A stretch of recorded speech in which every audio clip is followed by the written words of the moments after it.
Accessories. Andito si Jara Sabedo para ibalita sa atin ang nangyaring pagsasara. Jara? Hello, Nicole. Ayan, andito na nga tayo sa Manila kasama ang CEO ng Accessories upang malaman ang kadahilanan ng pagsara ng kilalang factory na ito. Miss CEO? Wala nalulugi kasi kami.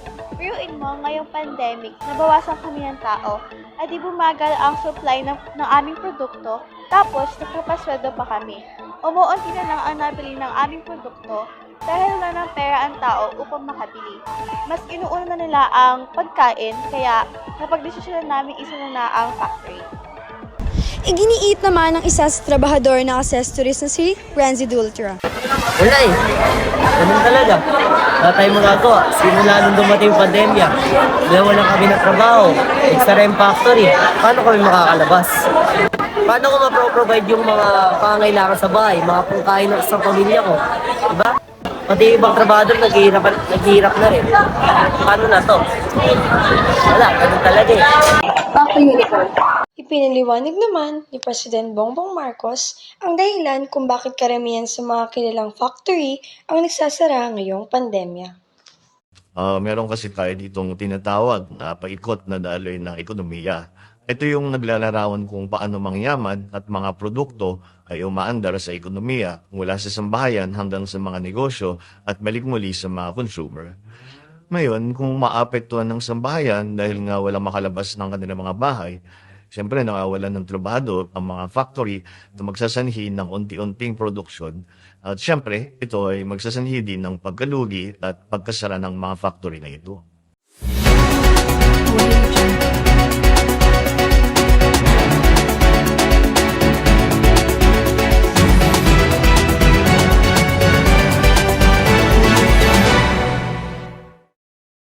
Kuya Kimi, ano po ba talaga ang paikot na daloy ng ekonomiya? Kuya Kimi, ano na? Uy, Kuya Kimi, ano ba talaga ang paikot na daloy na ekonomiya? Meron tayong 5 modelo sa paikot na daloy na ekonomiya. At ngayon, ipapaliwanag ko din sa inyo. Hello mga kapuso, ako nga pala si Kuya Kimi. At ngayon, kasama natin ang economist na si Ashul Yeven Arongay para pag-usapan ang 5 modelo sa paikot na daloy na ekonomiya. Ashul? Mayroon tayong 5 uri ng modelo. Sa unang modelo, ito ay tinatawag na payak na ekonomiya na nangangahulugan na simple. Sa modelong ito, ipinapakita na ang sambahayan at bahay kalakal ay iisa. Kung sino ang gumagawa ng produkto ay sila rin ang nakikinabang nito. Sa unang modelo ay ipapakita natin ito sa pamagitan ng paggamit ng picture. Ito ang bahay kalakal at ito naman ang sambahayan. Ipinapaliwanag ng unang modelo na ito ay simple. Alam niyo ba mga kapuso yung kasabihang ako ang nagtanim ngunit iba ang nag-ani?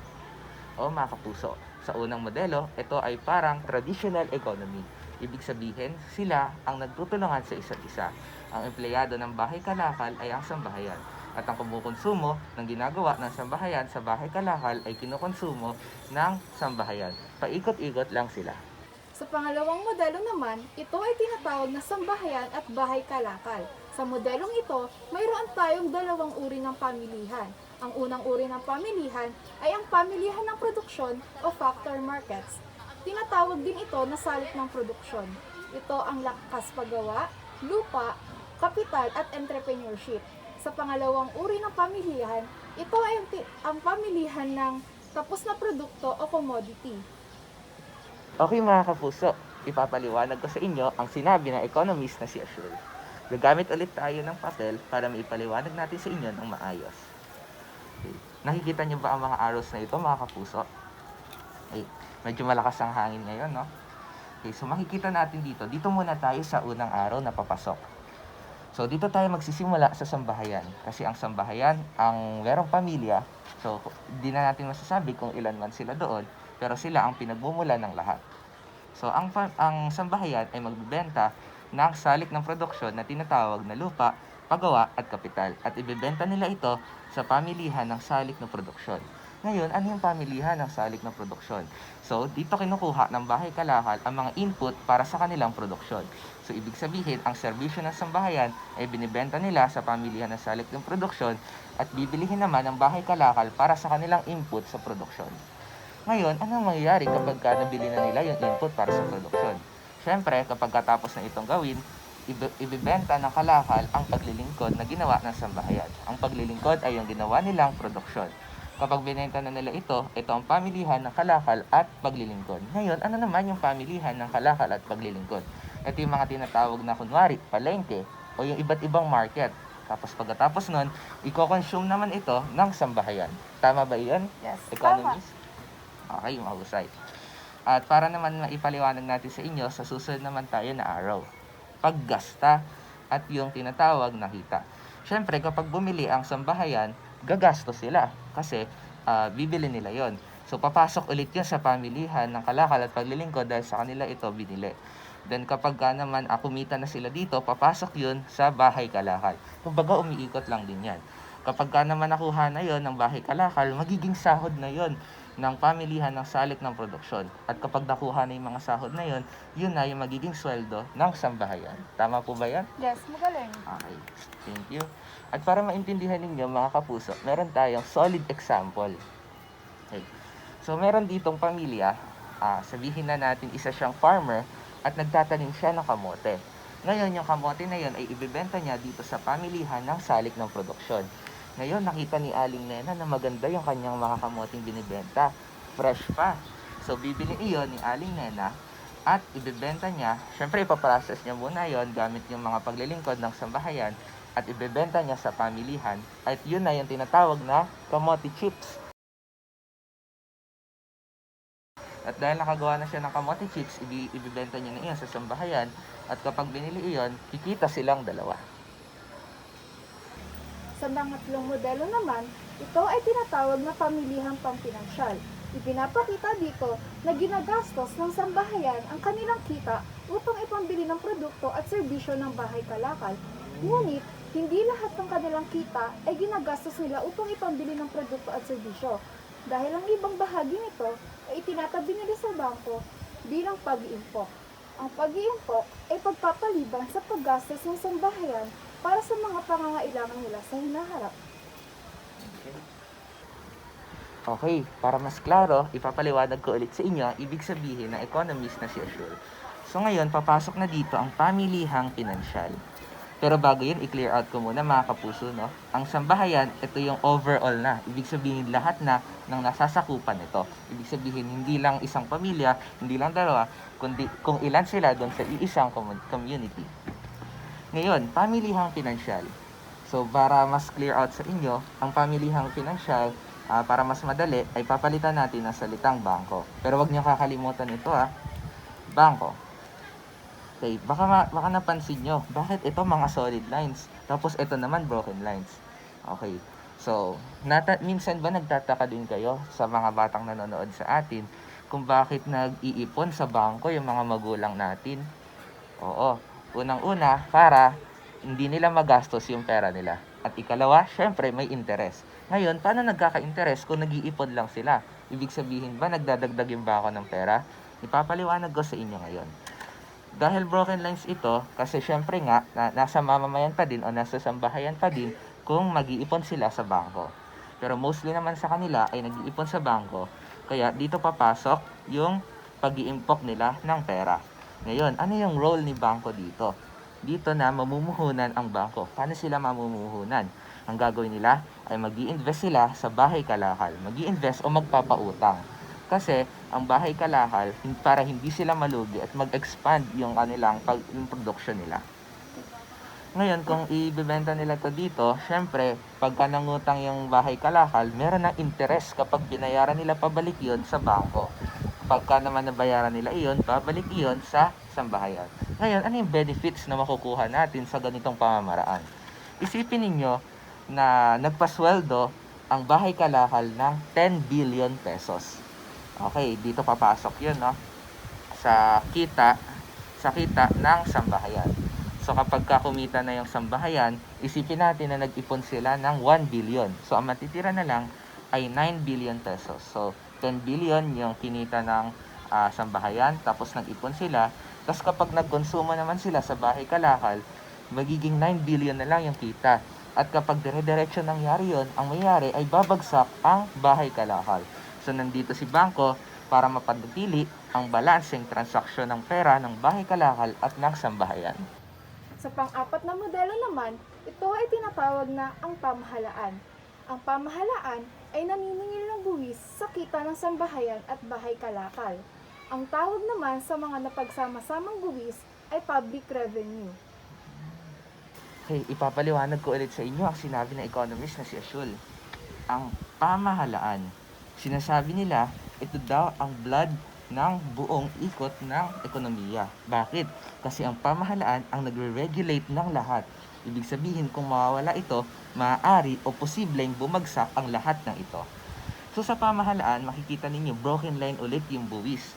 So katulad na sinabi ko sa inyo, hindi siya ibig sabihin na lagi-lagi. Kasi ang nangyayari dito, ang kinokolektang buwis ng pamahalaan sa sambahayan ay yung meron na 250k above na sahod annually o taon-taon. Sila lang yung may mga kinukuhang buwis na sweldo. Ngayon, kapag pumasok na sa pamahalaan, meron na tayong solid lines. At pwede mo ba kami assure Van Arongay para ipaliwanag kung bakit solid line ito? Ang solid line naman na ito ay nangangahulugan ng mga produkto na binibili ng pamahalaan sa bahay kalakal. Kagaya ng mga pinamimigay nila na pagkain tuwing may ayuda, mga gamit sa pampublikong paaralan. Okay. Okay, salamat Ashul, no? So dito naman tayo sa baba. Siyempre, kapag bumili na yung pamahalaan, may bibigay sila sa sambahayan. So dito sa baba, may makikita rin tayong buwis. Broken line din ito. Kasi katulad ng sinabi ko kanina, hindi rin, nakadepende din sa bahay kalakal kung gaano kalaki yung company. So kung maliit yung company, kinukuhaan pa rin yun ng pamahalaan. Pero sa tingin nyo, yung mga nagbibenta kaya ng mga street food sa gilid-gilid, syempre hindi na yung kinukuhaan ng pamahalaan kasi wala naman silang kontrata about sa buwis. So kaya broken line ito kasi doon lang sa mga malalaking kumpanya sila nakuha ng buwis. Okay, so dito na tayo sa solid line. Ipapaliwanag ulit sa atin ang economist na si Ashul. Ang solid line naman na papunta sa sambahayan ay nagsisilbing sweldo, tubo o transfer ng sambahayan galing sa pamahalaan. Ang mga nabibigyan lamang ng sweldo galing sa pamahalaan ay ang mga tao na nagtatrabaho sa loob nito. Okay. Ang ikalima at ang huling modelo ay tinatawag na kalakalang panlabas na nangangahulugan na pagkakaroon ng koneksyon ng ating bansa sa ibang bansa. Okay, ipapaliwanag ko na sa inyo ang pinakahuling modelo sa paikot na daloy na ekonomiya. Ang panlabas na sektor. Ayan. Gaya na ipinaliwanag kanina sa atin ng economist na si Ashul, ito ay ang pag-i-import at pag-export. Ano nga ba yung pag-i-import? So isipin natin na ang bahay kalakal ay nag-shortage. Ibig sabihin na kulangan sila or possible naman na onti yung production doon dahil sa iba't ibang rason. So dito, ang gagawin ng bahay kalakal ay magpapa-import sila mula sa sambahayan. Itong sambahayan na to ay sambahayan mula sa ibang bansa. At dahil kukuha sila at magpapa-import dito, papasok dito yung import sa panlabas na sektor. At syempre dahil ipapadala dito na papasok yung export dahil pinadala na dito sa bahay kalakal yung kanilang in-order dito sa sambahayan. At makikita natin dito yung salitang kita sa pagluluwas. So bakit ba may kita sa pagluluwas? Ibig sabihin ba kumikita din sila? Oo, pareho silang nagbe-benefits. At take note, pati ang pamahalaan mismo ay nagbe-benefit dito. Bakit? Kasi meron tayong tinatawag na tax sa pag-i-import at pag-i-export na tinatawag na tariff. Ito yung tax kapag nagpapadala tayo ng gamit o tumatanggap tayo ng gamit mula sa ibang bansa. At dahil dito, parehong nagbe-benefits ang lahat. At pwede mo pa bang ipaliwanag, Ashul? Pwede rin naman nating sabihin na ang sambahayan ay bumibili ng gamit sa ibang bansa at yung kita ay papunta sa panlabas na sektor. At ang ibang bansa naman ay bibili ng produkto galing sa bahay kalakal sa ating bansa dahil pwedeng wala silang produkto nun. Kaya ang kita ay papunta sa bahay kalakal. Okay, so ang ibig mo bang sabihin ay pareho silang talagang kumikita Yes. dito? So, okay. So, pwede rin ba nila i-export yung mga manpower o yung mga OFW natin sa Pwede ibang naman, bansa? pwede. Okay. Ayun nga ang hindi alam ng marami. Yun, ang manpower ay pwede rin pala nilang i-export sa ibang bansa. Yung mga kababayan natin dyan, OFW, hello sa inyo, no? So, ayun, sana naintindihan nyo mabuti yung aming paliwanag dito sa panlabas na sektor. At dito sa panlabas na sektor, no, ito yung pinakapanghuli nating modelo. Yes. Sana naintindihan ninyo ito. Sana naintindihan ninyo mga kapuso ang ipiniliwanag namin na economist na si Ashul Vivian Aronay. Laging tatandaan, magsuot ng face shield at face mask para iwas ngayong pandemya. Laging tatandaan, ang sabi nga ni Kuya Kimi, ang buhay ay paikot-ikot lang. Ang susunod na programa ay rated PG. Patnubay at gabay ng magulang ay kailangan sa mga batang manonood. Ako po ang inyong kapuso. Pero susunod, basta humbling experience, mabuhay.